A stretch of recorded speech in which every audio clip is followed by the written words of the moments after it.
I look forward to following up with you, Senator. Thanks, Senator Padilla. Senator Hawley. Thank you, Mr. Chairman. Mr. Secretary, thank you for being here. Let me start with what I hope is a simple question. Do we need to have more or fewer people coming to our southern border? Senator, we are working on diminishing the number of people whom we encounter at our southern border because of the challenge it presents. We're trying to build lawful, safe, and orderly pathways to accomplish that. Okay, fewer. So we need to have fewer, which means we need to roll back incentives to come. So I would have thought that would have been the answer. Let's talk about what you're doing, though. In January of this year, you rolled out a new phone app called CBP One, an app for a cell phone. I've got a picture of it behind me here. This phone app allows, and I'm going to quote from your own fact sheet, it allows, and I quote, non-citizens without appropriate documents for admission to schedule an appointment to come to the border. They can now go on their phone and schedule a time to come to the border and then be admitted. And you identified 7 separate border points of entry where they could come. 5 of them in Texas, 2 of them in California, 1 in Arizona. It's like a concierge service for illegal immigrants. My question is, you didn't think the border crisis was bad enough that now we're going to have an app that allows illegals to schedule their appointments and come and be admitted to this country? Senator, you're mischaracterizing the use of the application. Let me explain it to you. We are currently enforcing the public health order of Title 42, and I know you're very familiar with it. There is a process for individuals who claim an exception to the Title 42 expulsion authority because of an acute medical condition. Well, let's talk about this app. If I may finish, an urgent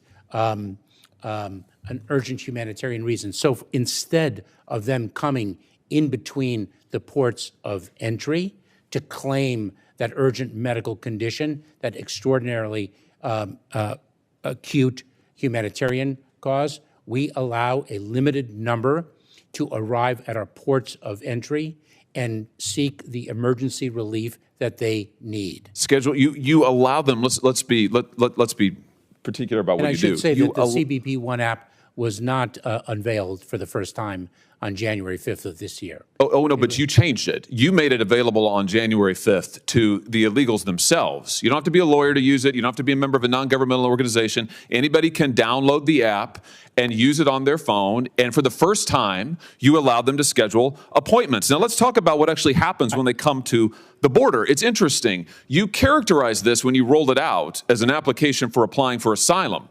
But nowhere on the app do you actually require the illegal migrants to apply for asylum or to claim asylum or anything about asylum. And in fact, when they then get to the border, you don't ask them questions, you don't do interviews, you just release them. Here's the Texas Monthly, not a notable conservative outlet, who reports, and I quote, "At no point does the app ask users, are you seeking asylum? Those arriving for the CBP One appointments are given no interviews, asked no questions about vulnerabilities that they may or may not have listed in the app or about why they're coming to the United States. They're simply released into the country," end quote. So rather than building a wall, Mr. Secretary, you have built Ticketmaster for illegal immigrants. You are, Senator, you are conflating programs. Let me explain just to you. Respond to this. Is it true that they are given no interviews, asked no questions, and simply released into the country? Let me explain to you what we announced on January 5th. No, I want you to explain to me what's happening. I know what you announced. I read it to you. So I will explain to you what is happening. Are they given interviews? Let's start with that. Are they given interviews? We were previously experiencing That's starting to sound like a no. Well, let's just hone in here. Mr. Secretary, my time is very limited. I don't mean to interrupt you, but I want to drive to some clarity here. The Texas Monthly has reported that once illegal immigrants go on their phone and reserve their time to come to the border, once they use your concierge service that you've created for them, when they come, they are given no interviews. They are asked no questions about any vulnerabilities. They are simply released into the country. Is that happening? Senator, you are mistaken. And if I may explain. Are they given interviews? If I may explain, individuals who seek parole under our January 5th program for Cubans, Haitians, Nicaraguans, and Venezuelans are screened and vetted before they arrive at our border. Wait a minute. No, they go on they go on the phone and they just reserve a time, and then they show up and they're given nothing. Listen to this. Even immigration advocates are amazed about this. Here, also from the Texas Monthly. Here's one immigration advocate whose first name is Orta. She says, that's the crazy part. Nothing in this new program requires you to actually seek asylum. Somehow, we've decided to punish those who arrive at the border without the app, who may be seeking asylum, but we just let in anybody who may or may not have any particular reason to seek asylum, so long as they've made an appointment on your Ticketmaster app. This seems crazy to me. Senator, it's a complete mischaracterization of the program that we announced and are implementing.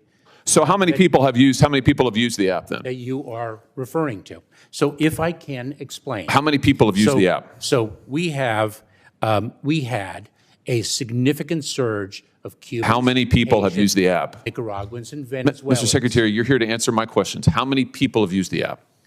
Tens of thousands have sought to make an appointment at the port of entry under our parole program. Okay, good. How many have been admitted without an interview at the border? You are, again, inserting a fact that does not belong in your question. So if I can, I will get you the precise. I'm reading to you from public reports about how your own app works. You're just blanket denying. Actually, you're not quite denying it. You're saying that maybe we don't understand. Apparently, I don't understand. Texas Monthly doesn't understand. Immigration advocates don't understand. You're the only one who understands, yet you won't answer my question. How much did this cost to develop, by the way? Senator, I don't have the cost, but let me share with you a critical Well, will you fact. get it for us? Let me share with you a critical Will you fact. get us the cost of to develop this app? Happily. Did you contract with a tech firm to develop it? Senator, we have seen approximately. Did you contract with a tech firm to develop it? We have seen an approximately for heaven's sake. 95% decrease. Did you contract with a tech firm to develop it? Yes or no? Senator, this was led by U.S. Customs and Border Protection, our technical experts within the agency, and I certainly will get an answer to your question whether outside consultants were utilized you don't in the know. development process. You don't know. May I explain to you, since you have a misunderstanding of the program, what it is and the impact, the positive impact it has had on encounters of these four populations in between the I just ports of want to know entry. why it is that you are allowing people to come to this border, to make appointments, to not be interviewed, and then how many have just been released? Is it true, by the way, as the Texas Monthly reports, that they're simply released into the country on official parole? And get this, they're not given, according to their reporting, any kind of follow-up. Their court dates are in immigration courts, the Texas Monthly reports, not even necessarily asylum trials. They're often general deportation hearings where defendants can make arguments for remaining in the country. Is that true? That is a completely mistaken understanding of how the immigration process works. That language is completely confusing and erroneous. Well, it is confusing. What's confusing is why anybody would think that an app like this, to allow illegal immigrants to literally reserve a time to come to the border and then be ushered in without an interview, without follow-up, without tracking, is stunning. It's absolutely stunning. Let me ask you in my very short time remaining something else about Chinese nationals. I've only got a minute left. That is false. Let me ask you about the Chinese nationals who we all saw coming over the border, busloads of them, and then being released in the American interior. What's the percentage increase of Chinese nationals who crossed the border this year, Mr. Secretary? Let's just focus on maybe the Rio Grande Valley sector. The number of Chinese nationals encountered at our southern border has increased significally. Do you know how much? Over the past, I don't have the precise percentage. I do. It's 900% just in the Rio Grande Valley sector. Are any of these people who came in this bus, these Chinese nationals, members of the Chinese Communist Party? Senator, if an individual presents a national security or public safety threat, we detain them during the pendency But that's not what I asked. I asked if they're members of the CCP. during the pendency of their removal proceedings. Are any of these individuals members of the CCP? So I think there's about 70 who came on this bus. If indeed they are determined to be a national security threat or a threat to public safety, we detain them pending their removal proceedings. Were any of these individuals detained, or were they released into the interior of the country? I don't have awareness of that particular group of individuals. And so you don't know if any of them were members of the CCP? Or actually, you do know, you just won't say. I don't know from the photograph, Senator, to whom But you're surely you precisely know about the folks who, you've read this report, you're the Secretary of Homeland Security, you're aware of these individuals. Were any of them members of the Chinese Communist Party coming into this country? Senator, you're providing me with a group of individuals without names, identities, or So you're not information. familiar with this incident that was widely reported on at the southern border? Don't you think it's strange that we have busloads of Chinese nationals coming across our southern border? I'm asking you from a hostile country, I'm asking you if they're members of the Chinese Communist Party, and you don't know, apparently, you won't say. We are very focused on all things with respect to the People's Republic of But China. you don't know any of the details. I plead exhaustion, Mr. Secretary. You have exhausted me, you have exhausted this panel, you have exhausted the patience of the American people. You should resign.